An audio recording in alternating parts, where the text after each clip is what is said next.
Hello and welcome to the final guide looking at the game Risk of Rain 2. Look at that, we're done with looking at the game. This guide is going to be looking over all of the recommended items, specifically mainly for Huntress, as I am a Huntress main, and I will also give out some general tips for characters as well. Generally, every single item on this list is going to be good for every single character as well. But for the most part, this is going to be very Huntress orientated. We have a lot of items to cover, as you can see: 13 priority whites, 9 greens, 7 reds, 3 yellows, and 4 oranges or equipments. This is a lot here, and we are going to start with the most common, white. Sorry about that. For Huntress, for nearly any character, I recommend the backup magazine, the crowbar, the energy drink, gasoline, the goat hoof, or the DLC mocha, doesn't really matter which one, the medkit, and especially the soldier syringe. If you are playing Huntress, you should make her bloodstream entirely made up of whatever the hell is inside of soldier syringes. I also recommend AP rounds for more damage to bosses, armor plates to reduce incoming damage to 1, the topaz brooch, the bundle of fireworks, the stun grenade, and the tri-tip dagger. Starting with the backup mag, first off here is that all items in purple are going to be DLC. Everything in pink is going to be what stacks for that item. So the backup mag gives you +1 secondary skill. So for Huntress, that is an extra glaive. Extremely important, as Huntress is more mob orientated. And that +1, of course, stacks. With energy drink, Paul's Goat Hoof, and the Mocha, you get higher movement speed. Energy drink gives you +25% sprint speed. Goat Hoof gives you, I think it's 17 some odd, or like 10 odd percent regular movement speed, great for kiting. And the Mocha splits this. Mocha gives you 7.5% attack speed and 7.5% movement speed. The crowbar is extremely nice. I recommended this in part 1, looking at elites, because they're higher HP. Crowbar causes you to deal +75% damage to enemies that are higher than 90% HP. So with just 2 of these, you're dealing 150% extra damage to a 90% HP enemy. This is going to help you greatly with those very high HP enemies, because obviously more of their health is going to be that in that 90% region, simply because they have more health. Medkit is extremely important. Medkit heals you for 20 plus 5% stacking of your maximum HP after you do not take damage for 2 seconds. This is very important. Please tag this along with the Rejuvenation Rack, which gives you 100% more healing. So you really, if you are running Artifact of Command, run into a red item. Get a Rejuvenation Rack first, which I will be talking about that. And I already spoiled Rejuvenation Rack, sorry. So that you do not need to get like 7, 8 medkits. Instead, you could focus on gasolines, soldier syringes, and other stuff. Speaking of gasoline, gasoline causes you to ignite or burn enemies within a 12 plus 4 meter radius of an enemy that you have killed. This burn does 150%. This burn starts with 150% base damage, and the burn causes 150% damage, and with a stack, an additional 75%, which is crazy. So with just, 3 gasolines, you are dealing with let's see, you are igniting enemies near one that you killed within a 24 meter radius, and that burn is going to be dealing 300% damage. That is very, very good. Soldier Syringe, again, the lifeblood of Huntress. Maybe not so for someone like Artificer, and definitely so for Commando and Huntress, like I just said. Soldier Syringe increases your attack speed by 15%. So with 10, 150%. I recommend for Huntress getting at least 10. If you can't do that because you're not running Artifact of Command, then just go with what you have. If you don't get any, then you're probably going to be in a really rough spot. But you should at least get a few from without Artifact of Command. The Tri-Tip Dagger is an excellent item. Tri-Tip Dagger will cause a bleed on enemies that deals 240% base damage. 240% damage. However, this is only a 10% chance. Thankfully, that 10% does indeed stack. Now, you can indeed cause multiple bleeds on an enemy, which is absolutely fantastic in demolishing their HP. I have seen bleeds as high as times 76 before. That HP goes down like no other. I will also be talking about an extra item for every single rarity. Our first extra item is going to be the Focus Crystal, which is seen right here, this red prism. In a 13-meter radius of you, you deal 20% more damage to enemies. Now, I would love if that radius stacked, but that would make Focus Crystal pretty overpowered because with enough of them, you would be able to cover the entire map. So it makes sense that the plus 20% damage would increase instead. Specifically looking at Huntress, I do have some no-go items. That would be the Bustling Fungus, which requires you to stay still to gain a heal, and Cautious Slug, which requires you to be out of danger and then gives you a relatively large heal. I just say that these are no-goes because while they might be pretty okay early on in the run, later on you are not going to have very much time to just stand around, and you are not going to be finding very many places that are going to be out of danger, simply because enemies are going to be constantly spawning nearly. So it's the looking ahead part that makes these no-goes, because you could be focusing on other white items. Move on to the second most common rarity, green. I highly recommend Berserker's Pauldron, Infusion, the DLC Ignition Tank and Shrinken, the non-DLC Kajaro's Band, Hopo Feather, and Old Guillotine. You might remember Old Guillotine from Part 1. I also recommend the Death Mark, the Leech Seed, which gives you a heal of 1, and that 1 stacks when you do damage.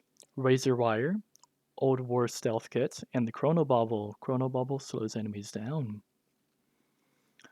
The Berserker's Pauldron is going to be, aside from Shrinken, Hopo Feather, and Infusion, my tippity top #1 green item I'd recommend for nearly any character. Maybe not Artificer. She only has 4 charges of her first attack, so this can probably lead to some longer recharges. But Berserker's Pauldron, first of all, you must kill 4 enemies in 1 second for it to activate. When Berserker's Pauldron activates, it increases your movement speed and attack speed by 50% and 100% respectively for 6 seconds plus 4 seconds per stack. Personally, I recommend you only get 2 to maybe 3, but I will usually only do 2 Berserker's Pauldrons because that 10 seconds is plenty of time to get stuff done. The Shrinken, which is the second item on this downward list here, you throw a Shrinken when you use your left mouse button attack, so your primary attack. For Huntress, that is the Seeking Arrow. Shrinkens will target straight ahead of you. They do kind of do wobble and curve around, but still, they move They move very fast too. Shrinkens deal 400% plus 100% per stack damage, And with just one shuriken, you start with 3, you get 3. With a stack of 2, you now have 4 shurikens. No matter how many shurikens you have, they will recharge after 10 seconds. So theoretically, there is a stack number that allows you to never run out of shurikens. That would have to be extremely, extremely high, especially if you are running a lot of soldiers' syringes as well. The Hopo feather, which is this blue feather right here, very simple. Hopo feather gives you an extra jump. From personal experience, I recommend you actually do not get any more than maybe 3. I usually only do 2 to 3. I've never found any reason to go beyond that number, as at that point, with how many Hopo feathers I have, I should already have enough movement speed.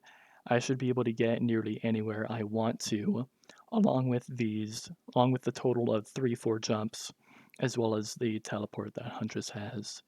So again, that only stack of 2 to 3 is my personal preference, and by no means do you have to abide to that. Infusion is also extremely, extremely nice.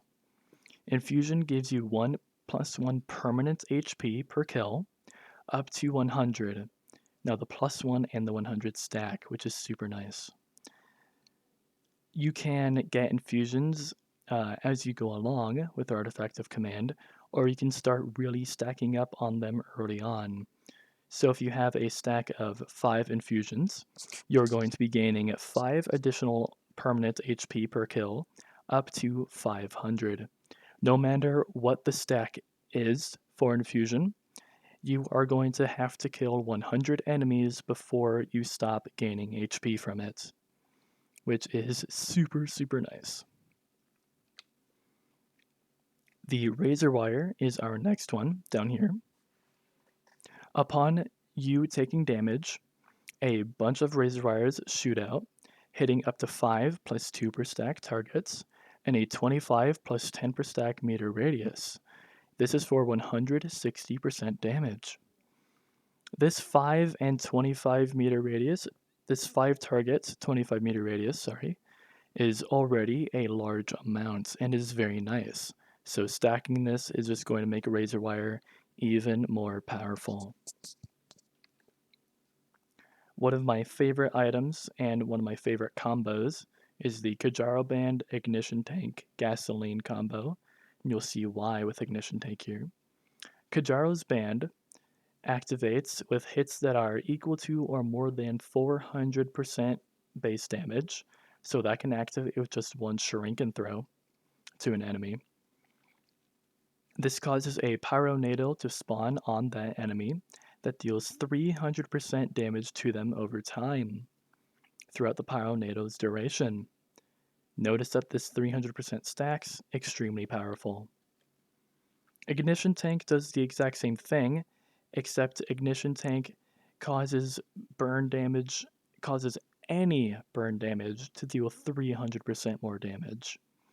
So let's say that you already have 3 gasolines and that 24 meter radius, 300% damage over time. Well, now with just one ignition tank, that burn is doing it 600% more damage. 2 ignition tanks, 900%. You see just how powerful that is. The Old Guillotine. Old Guillotine is our second to last one. Obviously, you can see we're getting to our special item here. Old Guillotine instantly kills elites that are below 13% HP. Now, this percent HP actually rises the more you stack it.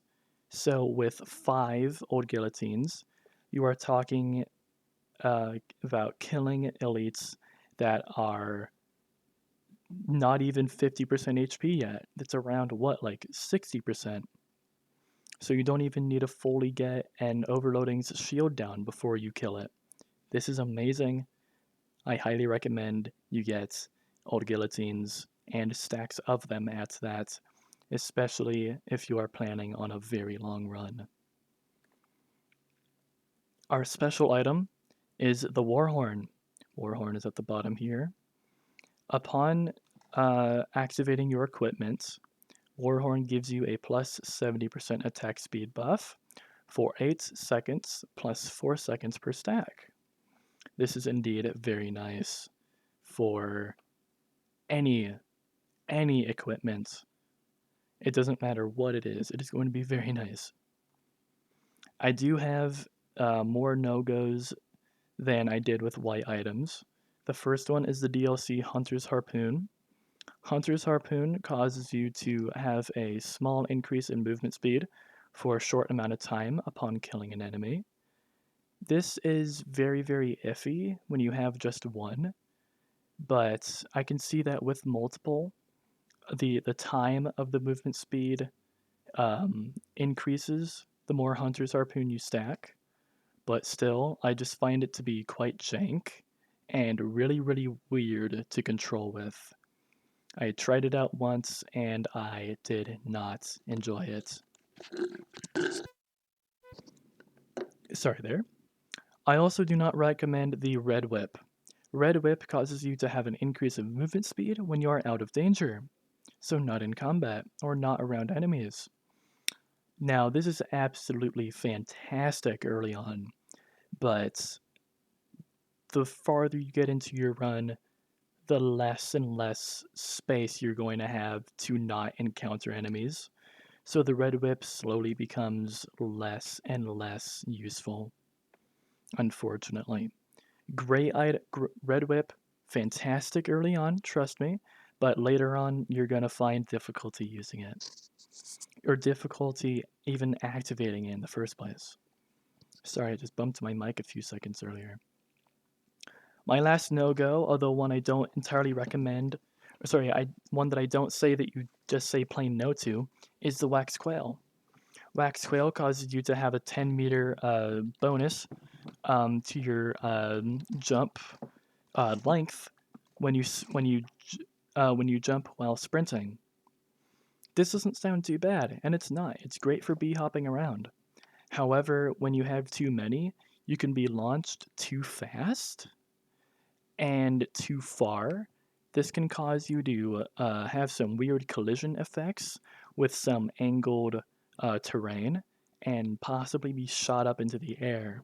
I have memed wax quails and I have experienced this, and it is not fun to having to teleport out of that massive height that I just got. So it's just something that I have to deal with. It's like, oh no. Oops. Why my screen go black? Okay, we good. Are we good? Yes, okay. Sorry about that, folks. On to the rarest item that you can get from chests and Shrines of Chance. We have the Rejuvenation Rack, the Shattering Justice, and the Wake of Vultures. I also recommend the Aegis, Brain Stalks, Tesla Coil, and Laser Scope. Before that, I do want to go over the no-goes, as I do have a fair bit here. The first one is the Headset V2. With movement speed items, your jumps increase in height and distance. And also with Huntress, her teleport scales with how many movement speed items you have. So, and especially going back to movement speed items, I recommend you only really get 4 to 5 energy drinks and maybe around 6, 7, 8 goat hooves with not too many mochas. No DLC, don't need to worry about mochas, don't worry about them. But with the headset V2, it causes you to jump extremely, extremely far into the air. You can press a button to slam back down, dealing some major damage, but this is pretty situational, and especially every single time you're going to be jumping extremely high. I feel like it's not worth it. Same with Interstellar Dusk Plant. When it was first added, it was a very big plant that had a pretty large healing radius. However, it was actually a bug. It wasn't supposed to be that big. So now instead it's this tiny little desk plant that that has a very small healing radius that although in numbers can be okay, you still have to be in a very small area for a large amount of them to even work. So it's just not worth it, and it's not that huge a heal. In Kuhana's opinion is next up here, and while there's nothing wrong with it, I just can't get behind it. There's there's just something about Nkuhuna's that I just can't get behind. It's weird. I'm just not the biggest fan of it. Sentient Meat Hook as well is something that I cannot recommend. With the stronger and stronger enemies get, you want to be keeping your distance away from them so you don't get your HP absolutely obliterated. Sentient Meat Hook will grab enemies and pull them towards you. Now, say in the wildest scenario, Sentient Meat Hook grabs onto a malachite. That malachite is all of a sudden much closer to you than you want it to be. This is an absolute horrible situation that a red item that you got just caused. I cannot recommend Sentient Meat Hook for that. I mean, yes, it'll probably never hook a malachite because it does have a distance that it stretches out to get an enemy. But still, you still don't want enemies coming closer to you. I recommend you getting distance for a reason, so you don't get hit by them. There's also the DLC Pocket ICBM. ICBM causes any rockets or missiles to deal more damage. I have not recommended any missile items so far. I could, but I mean, they're okay. Don't get me wrong, they're okay, but not really all that worthwhile. So I just don't recommend the Pocket ICBM because I don't recommend any rocket or missile items as well. If you get a missile drone, Pocket ICBM does not increase its effects. So that's all that we have for the negatives of these red items. So we move on to the ones I recommend. Sorry about all the negativity there. By no means do you have to follow my no-go list. These no-goes are my own personal opinion and are not at all required for you to never go after. I previously totally spoiled Rejuvenation Rack. The Rejuvenation Rack is a top tier red item as it gives you plus 100% more out of a heal. So with 3 medkits, it's going to be 20 plus 15% of your HP. Well, now it's going to be 40 plus 60%, plus 30% of your maximum HP. This is going to be very, very useful, and is why I only recommend you get around 3 to 4 medkits, especially if you're running an artifact of command. Shattering Justice, which is Big Hammer Boy right here, causes enemy armor to decrease by 60 for 8 seconds per stack. To activate Shattering Justice, you need to hit an enemy only 5 times. Does not need to be in a row, does not have a timer on it, just 5 times. This is insanely useful as different enemies have different armor levels, and in some cases with enemies that only have 60 armor, they have no armor anymore, so they're gonna be hurting a lot more. Wake of Vultures. Oh my goodness, do I love Wake of Vultures. Wake of Vultures is this one right below Shattering Justice right here. It's this little ring of what appears to be vulture masks, or vulture skulls. Wake of Vultures causes you to take an elite's power that you have killed for 8 seconds, plus 5 seconds per stack. For the record, by no means do you have to stack any red item. In fact, I personally recommend that you don't. Now, if you get 2 Shattering Justices on a run without Artifact of Command, take it. It's going to be worth it. But with Artifact of Command, get different red items. So, on top of this, of taking an elite's power that you killed, the elite's power will actually not override one that you have. So, if you just killed a blazing elite and then you just killed a Celestine elite, you will take that Celestine's power as well. So, it will become blazing and Celestine, which is fantastic. Of course, if you killed it within 8 seconds. Super nice, very, very cool. The Aegis is this top left one here. Big ol' shield, that gives you a temporary HP via 50% of a heal. So if you heal for a total of 100, then you will get a temporary HP yellow barrier of 50.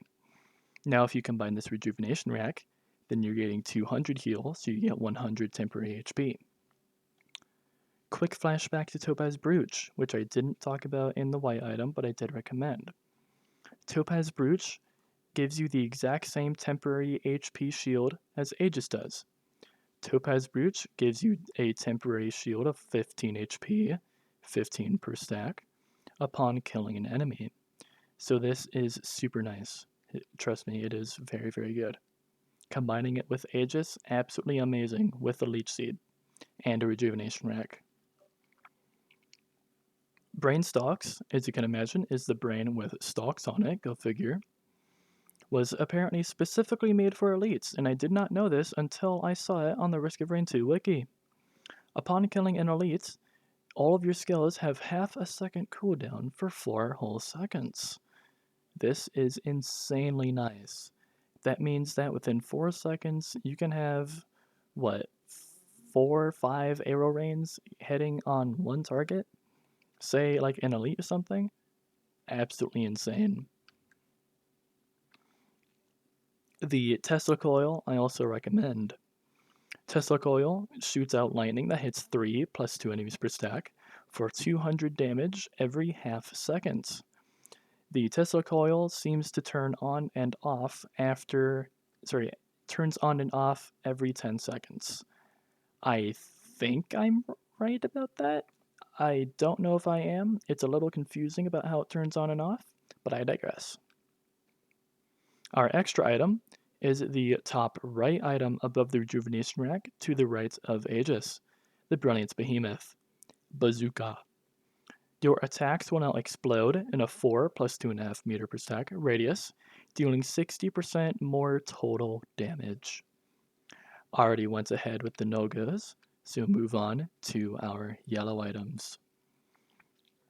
I recommend the DLC Defense Nucleus and the non-DLC Shatter Spleen, Genesis Loop, and Titanic Neural. Yellow items are only gotten by a 15% chance to get them instead of a green item after you kill the teleporter boss. For the record, after you kill the teleporter boss, you will get a green item, or again 15% chance to get a yellow item. So the defense nucleus, very, very nice. Gives you an ally alpha construct upon killing an elite. Upon killing an elite. You are limited to only 4. However, with a stack of 2, you get 8. Defense nucleus is only gotten by killing a G construct. Shatter Spleen is the most complicated one here. Gotten from an Imp Overlord, Shatter Spleen first increases your critical chance by 5%. It also causes critical strikes to cause bleed damage. Now bleeding enemies then explode on death for 400% damage plus 15% of their maximum HP. So some very nice damage there done. Super cool, very useful. Genesis Loop, which is this last one here, I mixed up the order and forgot to change it, causes your own personal supernova. If you remember from part 2, supernova is from Wandering Vagrant. Genesis Loop is indeed gotten from the Wandering Vagrant. The Genesis Loop deals 6,000% damage. If you are planning to get a Genesis Loop, I also recommend you get 1 to 2 Old War stealth kits so you can be invisible to make sure that in this pinch that you heal. Genesis Loop is only activated when you reach critical HP levels, which is why I say to get some Old War stealth kits, which also activates when you reach critical HP. Titanic Neural is gotten from the Stone Titan. It increases your HP permanently by 40 per stack, and increases your health regeneration by 1.6 HP per second. That 1.6 stacks. Very nice. The Planula is weirdly named, looks like an orange egg, is gotten only from the grandparent. Planula causes you to heal from the damage that you deal. Sorry, from the damage that you receive, my bad, by 15 per stack. If you are running Artifact of Command, get different yellow items. Don't try, I personally wouldn't try to stack multiple yellow items. I don't think it's really too worth it. The exact same with red items. Oh, sorry. Finally, we are moving on to orange items. Orange items are only obtained via equipment barrels or by shrines of chance. Or what is it? I think there are tri-shop I think there are tri-shop equipments as well, but those you don't get with Shrine of Chance. I do recommend a fair bit the Molotov 6-pack, the Ocular HUD, the Primordial Cube, and Samurang. But before that, quick note, this green item right here. What is this doing? That's not an orange item. Well, that is the fuel cell. The fuel cell gives you an extra charge of an equipment because equipments cannot stack if you get 2 6-packs, it's just going to exchange them. So fuel cell does that job and also decreases the reload of your equipment by 15%.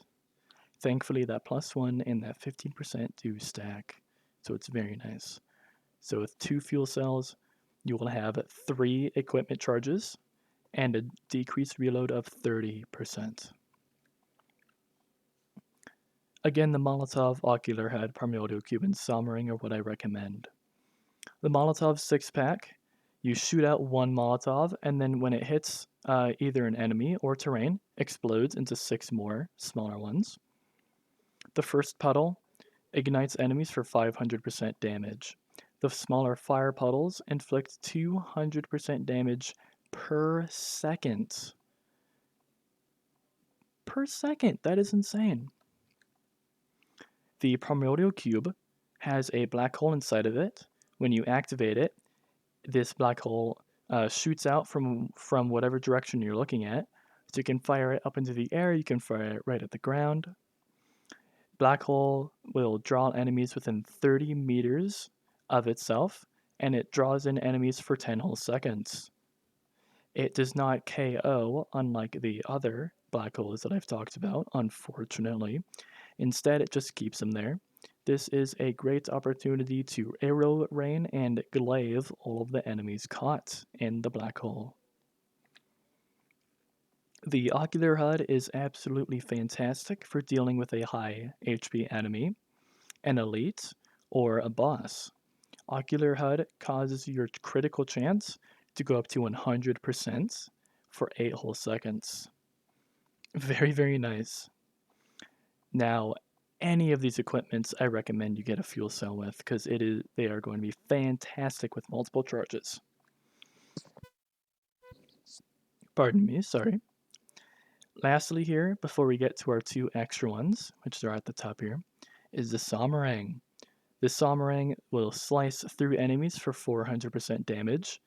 The Samurang, as you might imagine, saw plus boomerang, so they do come back to you. So that's a total of 800%, and they deal an extra 100% damage on bleeding enemies.